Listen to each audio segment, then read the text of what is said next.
The Bold and the Beautiful, October 17, 2025, Secrets, Betrayals, and the Beginning of the End. Friday, October 17, 2025, marks a turning point in The Bold and the Beautiful. A day when layers are peeled back, truths come to light, and every character is forced to look in the mirror, whether they want to or not. It's a day of confrontations, realizations, and foreshadowing chaos that will not go quietly. From Forrester creations to the prison halls that now confine Luna Nozawa. From simmering romances to brutal family rifts. The storm is here, and it's only gaining momentum. It begins with Dickie Sharp, who is finally stepping out of the shadows and into the lion's den. For weeks, he's been working behind the scenes, secretly submitting his designs to Hope Logan's new designer search for the hope for the future line. No family favors, no names dropped, just pure talent and ambition. But today, Dickie takes a step into the spotlight, not just as a designer, but as a personality. He's at Forrester Creations, ready to mingle, ready to plant roots. And fate brings him face to face with Elektra Forrester. The meeting is casual at first. Elektra is intrigued. Dickie has the kind of energy she doesn't see often around Forrester, raw, unfiltered, unpredictable. There's chemistry, an ease between them that's surprising. They click, fast, they talk, they laugh. For a moment, there's potential. A bond forming. But things at Forrester are never that simple. Because what Elektra doesn't know, and what could unravel everything, is that Dickie is romantically involved with Remy Price. The same Remy who, not long ago, stalked Elektra. The same man who once sent her spiraling into paranoia, fear, and trauma. Remy may be laying low now, but his past is far from buried. And Dickie? He may not even know the full extent of what Remy did. Or worse, maybe he does, and he just doesn't care. What happens when Elektra finds out? How will she react when she realizes the man she just bonded with is sharing a bed with the man who tormented her? Will she turn on Dickie, or will she confront Remy? Either way, secrets are ticking time bombs at Forrester, and Dickie's is already lit. Meanwhile, Will Spencer is spiraling. He's reeling from the chaos Luna unleashed on his life. She claimed to love him.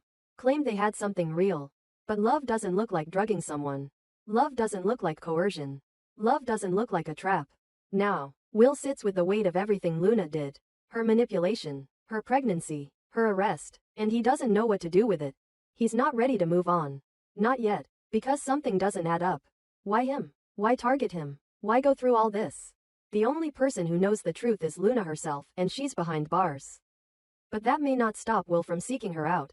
He may demand answers. Confront her in person. Face the woman who flipped his life upside down and try to pull the truth out of her. No matter how ugly it is. Taylor Hayes was right. Will needs therapy. He needs help. But for now, what he needs most is closure. And there's only one place he can get it.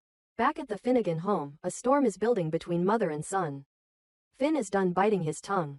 He confronts Lee Finnegan in one of the most emotionally charged moments we've seen in weeks. Her betrayal, hiding truths, manipulating information, and once again playing God with other people's lives, has shattered something between them. Finn's trust is broken. His patience has run out. Lee tries to justify her actions, as always. She tells Finn she thought Luna could be better if given the chance. That she wanted to protect everyone. That she didn't want more pain. But all she did was create more of it. Luna's fall from grace didn't just hurt Will. It didn't just cause another Spencer scandal. It dragged down everyone connected to her, including Finn and Steffi. And now Finn is left trying to make sense of it all. To explain to his wife that once again, Lee was pulling strings behind the scenes. Steffi Forrester Finnegan is not known for taking betrayal lightly. The last time she thought Finn was gone, when Lee let her believe her husband was dead, it nearly tore her apart. Now, Lee has done it again. Not with death but with deception. And when Steffi learns that Lee has been at the center of this mess too, her fury will be explosive. This time, she won't just demand answers, she'll demand distance. And then, of course, there's the baby. Katie Logan has made her position clear. She believes Luna is unfit to raise her child. She's already hinted at filing for custody. With Bill Spencer's support, the Logan-Spencer alliance could very well wrest that child from Luna's hands before it's even born. But do they really believe the baby won't carry Luna's fire? Do they think removing the mother will erase the past? It won't. It never does in this town. Because Luna isn't done yet. Even behind bars, she still has power, influence, connections. There's already speculation about her planning a breakout. And if she escapes, the custody war will turn into a full-on manhunt. Katie may think she's protecting the baby. But if Luna returns, armed with rage and desperation, there will be no protecting anyone. Not Will, not Bill, not Electra, and certainly not Lee. Every person involved in keeping her child from her is on borrowed time. Dickie and Electra's flirtation will explode when the truth about Remy Price comes to light. Finn and Lee's bond may be permanently broken as their moral compasses split further apart. Steffi will likely push for a clean break from Lee, and maybe even question whether Luna's genetics are too dangerous to allow that baby into their family's orbit. And Will Spencer, torn between guilt, fear, and a need to know the truth, may find himself walking straight back into the fire by confronting Luna in prison. Or worse, on the run. What's clear is this: every thread is connected. Every lie has a consequence. Every character is about to face something they've been avoiding. And the deeper they dig, the darker it gets. On October 17, 2025, The Bold and the Beautiful doesn't just deliver drama, it detonates it. The storylines are converging. The tension is unbearable. And the fallout is inevitable. Stay close. The fabric of this world is starting to tear, and not everyone will make it out clean. The Bold and the Beautiful, October 17, 2025. Sheila Carter's jealousy turns deadly after catching Deacon and Taylor in a hug. Sheila Carter has snapped before. She's pulled triggers, poured poison, faked deaths, and buried enemies, sometimes literally. But nothing makes Sheila more dangerous than jealousy. And on Friday, October 17, 2025, she sees red. After months of pent-up fury, insecurities, and betrayal, Sheila walks into Taylor Hayes' office and catches Deacon Sharp in a seemingly innocent hug with the good doctor. But in Sheila's mind, there is no such thing as innocent, especially when it comes to another woman touching her man. This isn't just a jealous wife having a bad day. This is Sheila Carter, a woman with no emotional breaks, no boundaries, and a bloody history of handling threats with extreme violence. And Taylor? Taylor Hayes just became her next target. What Sheila saw: Deacon with his arms around another woman in a private, dimly lit office. What really happened? Deacon, emotionally torn apart by the recent chaos in his life. His strained marriage, the fallout of Luna's deception, his disillusionment with Sheila, was receiving comfort from his therapist. Taylor Hayes. A hug. That's it. One hug. But to Sheila, that hug is a declaration of war. Deacon had been seeing Taylor quietly during Sheila's incarceration. He needed someone to talk to, someone not tainted by manipulation or lies. Taylor, with her calm, clear presence, gave him space to breathe, reflect, and be honest about what he wanted, and what he was afraid to admit. In one of their recent sessions, Deacon opened up about how Taylor's honesty and empathy made him feel seen in a way Sheila never had. Taylor, staying professional but compassionate, embraced him briefly as he broke down. It was that exact moment Sheila walked in. She didn't shout. She didn't cry. She didn't say a word. But the look on her face? That look was lethal. A slow, boiling storm behind cold eyes. She turned, walked out, and hasn't been seen since. That's what makes it terrifying. Because now Sheila is processing. Plotting. Planning. This is the woman who once shot her own son. Who faked her own death. Who sabotaged weddings, poisoned drinks, and disappeared for years just to return with a vendetta. She does not forget. She does not forgive. And if she believes someone has gotten between her and Deacon, even if it's just in her imagination, they become a threat that must be eliminated. Let's talk about her track record. She once shot Brooke Logan because she believed Brooke was a threat to her relationship with Ridge. She terrorized Lauren Fenmore for decades across multiple soap operas. She's kidnapped children, held people at gunpoint, drugged people into compliance, and now she thinks Taylor is seducing her husband. Sheila isn't going to sit down and have a mature conversation about boundaries. She's not going to ask Deacon how he feels or seek couples therapy. She's going to strike, and the only question is, how? There are several terrifying possibilities. Scenario 1, a classic break-in.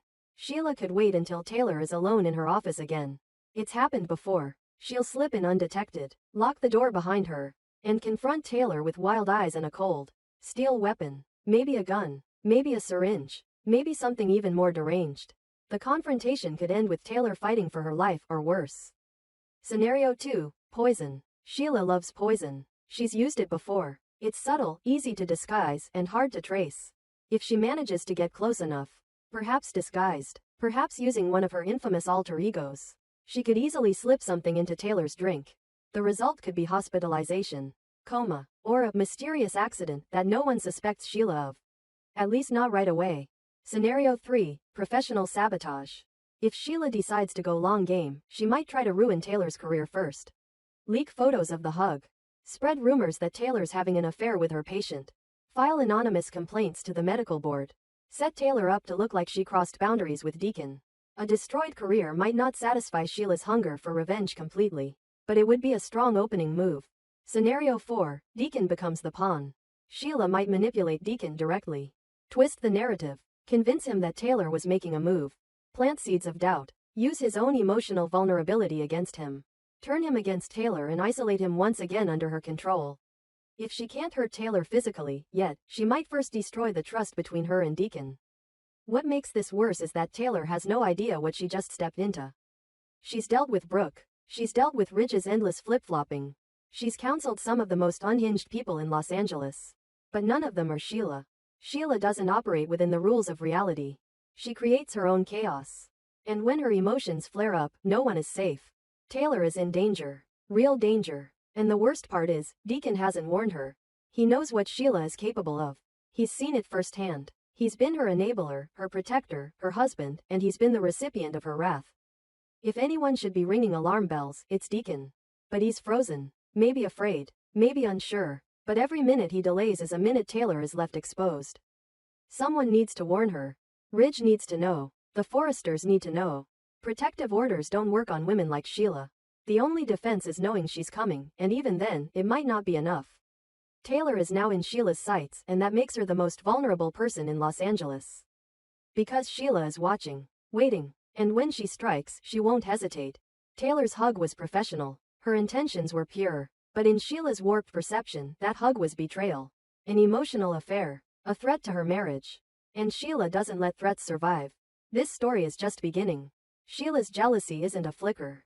It's an inferno. Taylor's kindness has turned into a death sentence. And unless someone intervenes, fast, Sheila will act on it. She always does. So now, the clock is ticking. Will Deacon warn Taylor before it's too late? Will Taylor sense the danger? Will Sheila go for the kill, literally, or destroy from the shadows first? Only one thing is certain, Sheila Carter never loses quietly.